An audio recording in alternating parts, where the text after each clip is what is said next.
Good morning. This month's theme about writing tips is taking time off of your writing, and today we're going to focus on how you can do that and not completely drop every single ball in sight and actually get the time off so you can write. My name is Michelle Thompson.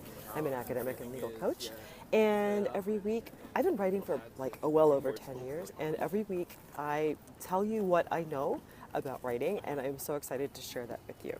So this week my tip is this: get support as you take time off, and realize that you can cheat. You have no balls to drop, or you can work to the natural break in your writing. So let me make more sense of that than I just did. So for those of us who are in academia, we've just finished not only the semester but the entire school year. Yes, the grades are finished, and that's pretty much a relief, unless you're an adjunct, and then the income dries up, and that's not so good. But aside from that, there's no more grading, no more classroom work, no more administrative work, and now you can dig into your academic interest and write, and that is totally exciting, and we can totally get into that. But this time off is great for another reason. I think we all know this, that we actually now have a window where we can take time off without major consequences, I see it like right? that as well.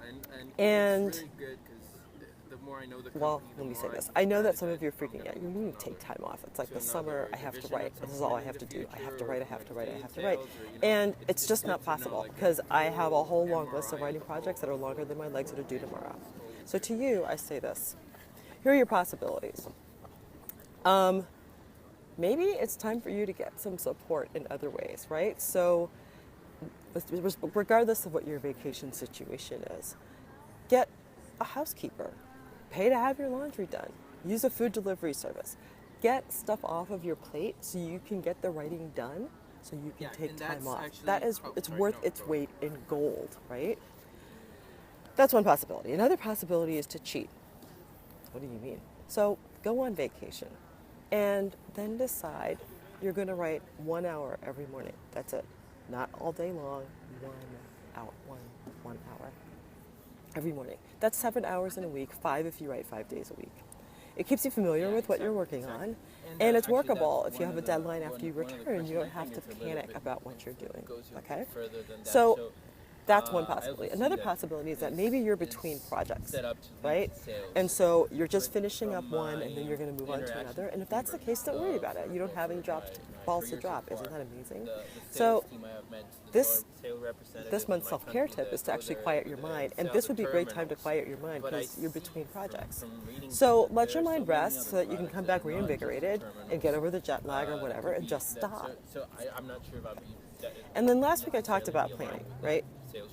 And it would be worth it, so you can take a vacation, to push yourself really hard so that you can take your break and come back refreshed to what you're trying to achieve.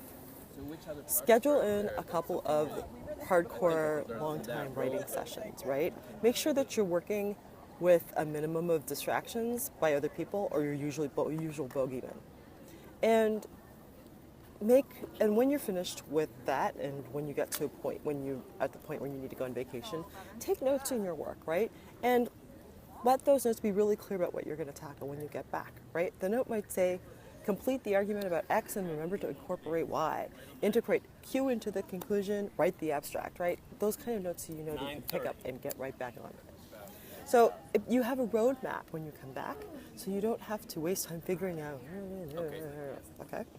Better yet, try to set the goal at a natural break, right? So you can easily come back and you don't have to think too hard about what you're doing. That way, when you leave, you can get right back in your groove. So it's hard to part from our beloved writing projects. I know they're a bit like children.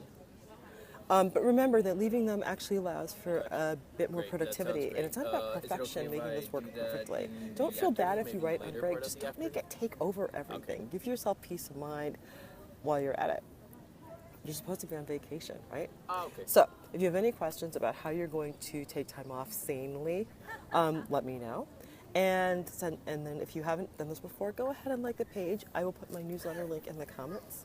And with that, from Central Park, I will be swift, be sharp. So long. Have a great weekend and good writing.